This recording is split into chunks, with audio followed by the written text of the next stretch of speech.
scales. When you play a major or minor scale in particular, when you go down the notes of the scale one at a time, leading or going up the scale one note at a time, you can sort of hear the last note coming. Likewise, if I go down, you can kind of hear that next note coming before it happens. So what happens here, oh, I'm sorry, that last note isn't a 5th fret on its own. I kept playing that because I felt like it was wrong. It's an octave. It's the 5th fret note and the C string 2nd fret together. My apologies. So yeah, pick those together. So we got.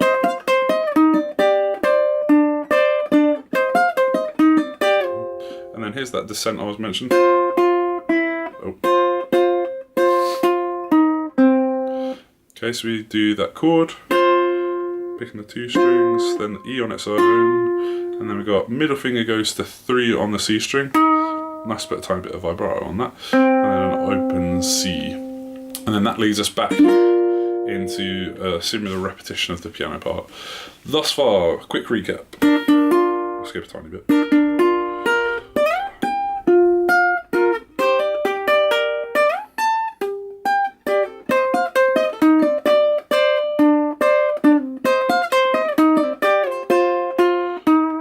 Then back to the start. Mama.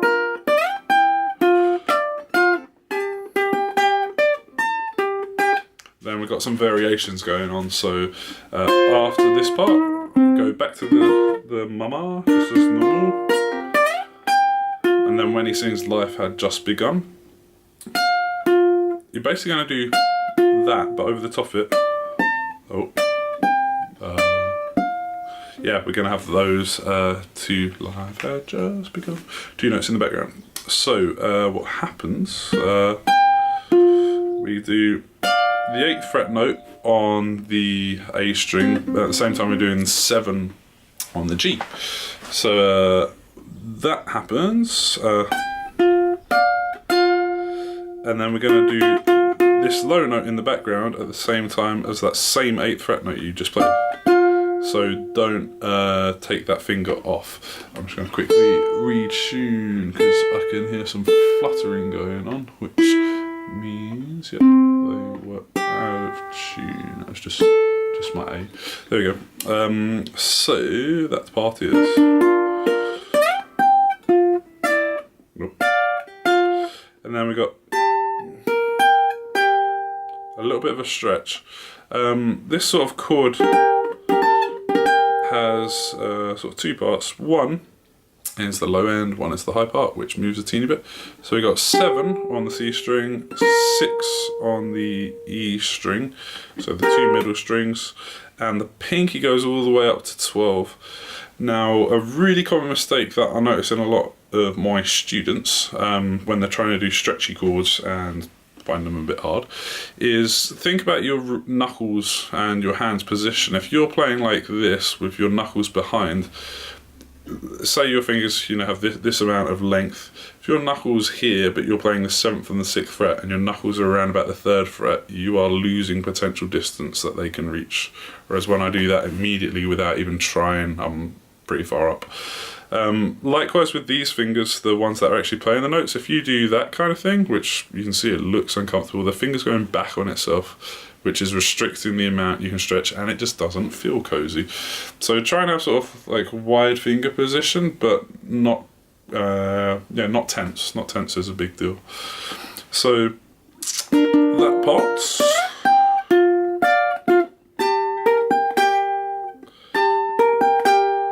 Okay. There's like this little sort of arpeggio bit underneath. That's kind of the piano, and then that's kind of the singing. So what happens is you pick the C string note and the really, really stretched out A string note on the 12th fret at the same time. And then, so the thumb's doing this little arpeggio bit. And if you look carefully, we do them together.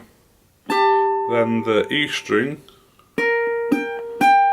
and then we do 2 notes on the A, but with the second one, we're going to do another C string note. So I'll do it real slow.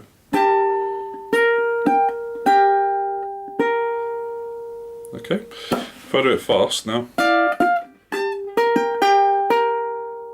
Okay, it's more like that. So, again, I have to play these things or I forget them for some annoying reason.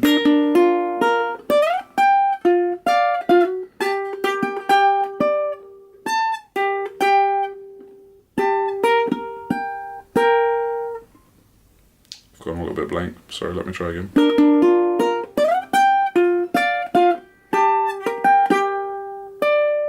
Yeah, sorry. Again, I'm losing my memory of this a little bit. I need to practice it more. The last note isn't. It's a. So 10th fret on the E string, that is. Yeah, so. Then.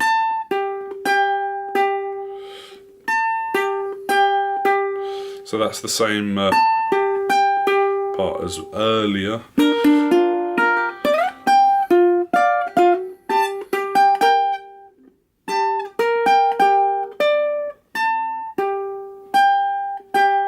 But on the very last note, you pick them together. So that's 12 and 10, and that's 7.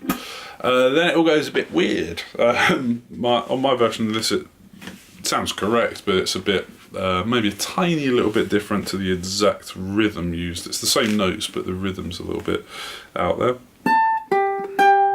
So.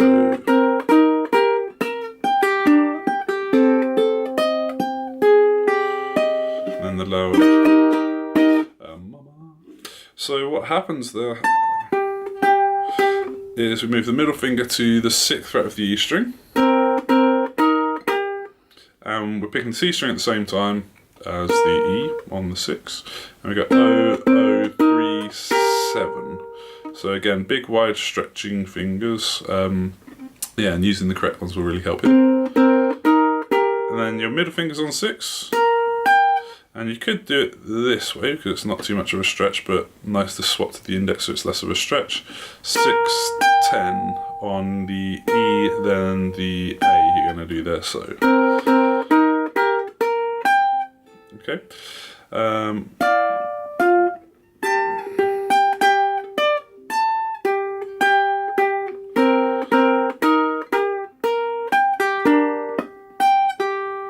Yeah, this is really weird for my memory playing it slowly. So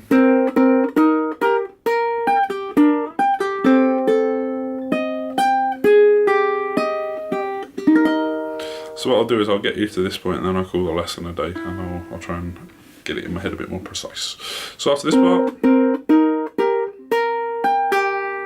and you do a little G afterwards. So use the fingers for these top parts, and then that'll allow you to use your thumb for the low part there.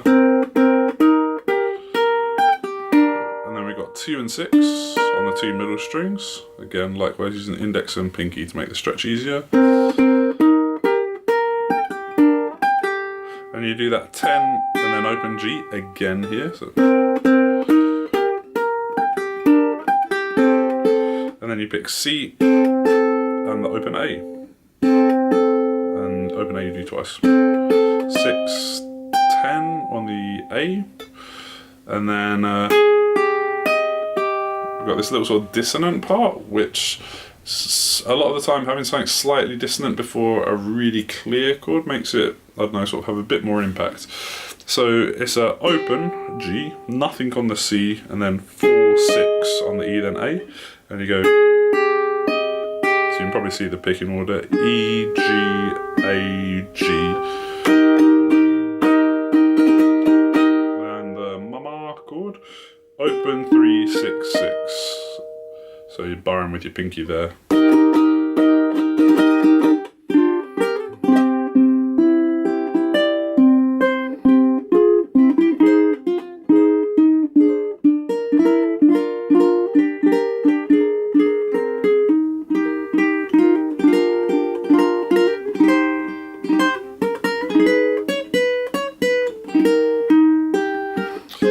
Part next time. So yeah, sorry, I'll try and polish that up a little bit more. I was rambling a teeny bit on that lesson, and I hate wasting people's time. So I hope you enjoyed it. Please like, share, subscribe, blah blah yada yada if you are interested in doing so. And yeah, there's a little Patreon link below as well. So if you were loaded or something, help my world go around a bit, and I'll keep making these videos if you enjoy them so much. All the best to everyone. Have fun and stuff. Enjoy your music. Ciao ciao.